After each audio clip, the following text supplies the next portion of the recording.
So two things happened this week. The first was one of our DC team folks reached out and said, "Hey Andrew, where the heck is your updated Kassai list coming out of the Hunted?" Because Kassai picked up some pretty decent cards. The second is, hey, I've got a Commoner Armor event coming up just this weekend. So that's right. In today's video, it's time to revisit my Commoner Kassai build. That's right, OG Dual Swing Kassai. A huge shout out to our channel members for supporting what we do here. If you want to get involved with the channel and the Dice Commando community, please consider joining as a channel member. Remember, these videos are only possible with your support.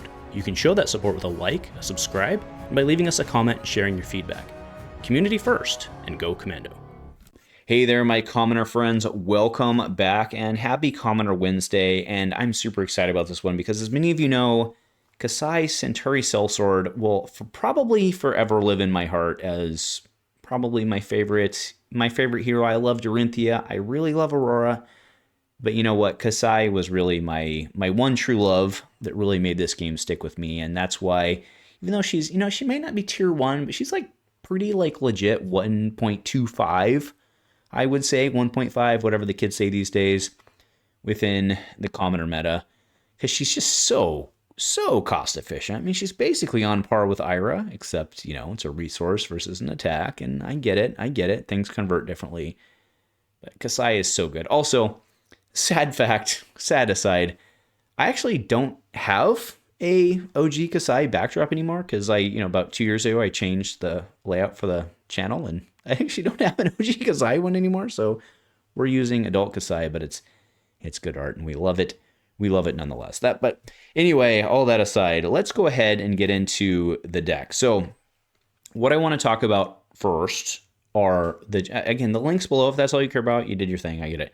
But let's talk about the changes and why we made them. So the first most obvious changes, because they're on the top line there, are we're running the Blade Beckoner Helm and the Blade Beckoner Plating. So what we were running prior, we were running Hood of Red Sand because it was thematic. I mean, basically they had no good helm. It still was battle worn 1, let you do a thing. It was better, so you ran it.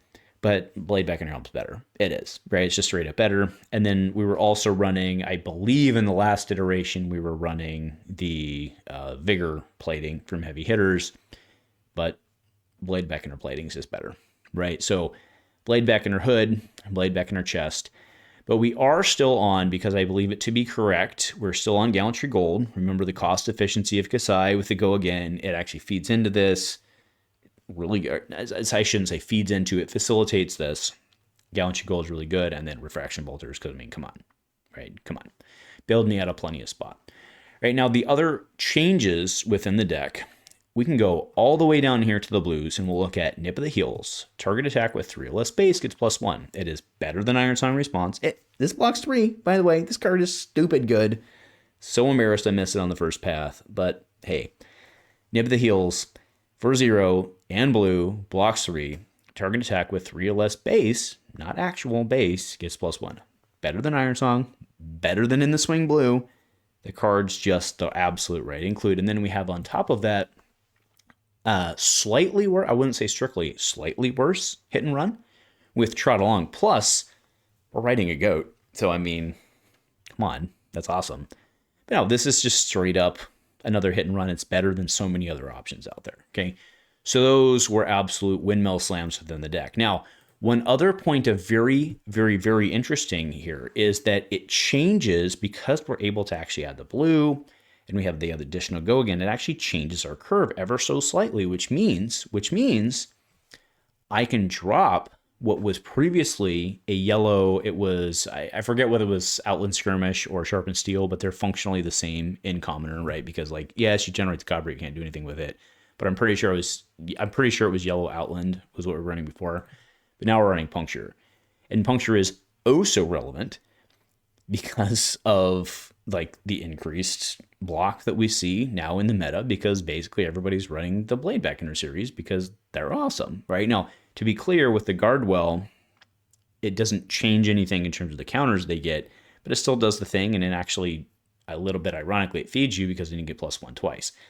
Kind of an aside, I still think Piercing should have decreased the value of the equipment instead of give the attack plus.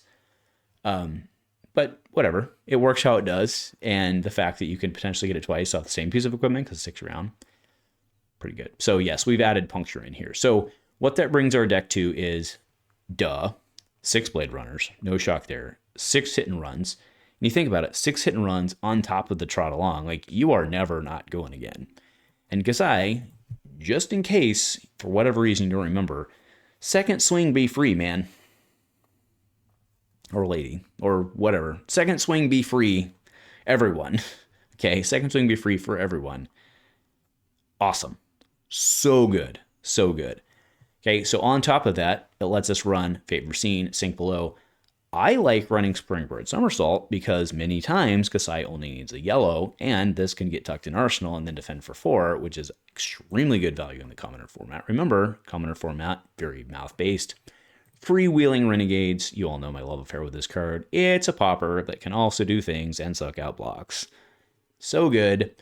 We are on In the Swing, Iron Song, Lead the Speed, and then the reacts, because remember, we can actually afford to pay for them here because our second swing is free. Out for Blood, so good. Puncture.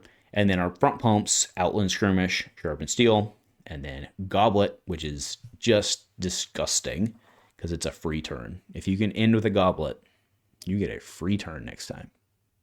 Your first one's free and has Go Again. You just get to swing. Makes so much sense. Now, I still do believe that 1 hot streak is the right way to go, just because it makes your opponents make bad decisions in the right matchups, right? Turns out people like Ira, they play a lot of attack actions. People like Bravo play a lot of attack actions. Everybody's playing Sync Fate, so that's just normalized, right? But you get that out there and they have to be like, I just front pumped. There's an Outland Skirmish into a hot streak and it's worth 5. Do I not block this? I love it. So 1 hot streak and 1 Saber. You're always going to lead with hot streak, even if you've got the Go Again, right? Now, well, if you have that's actually not an entirely true statement.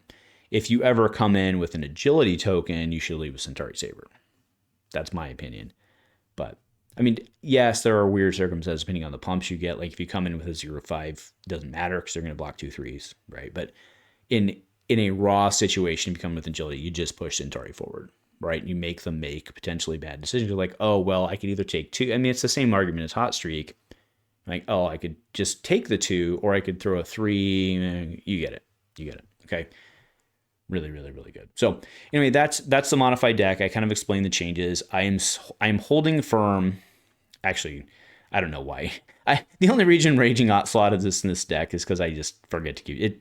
The correct is Battlefront Bastion, and in recording it's this. I'll go change it. I have a whole fleet of Raging Onslaught foils, and they're actually still in my deck, but Bastion's the correct call, right?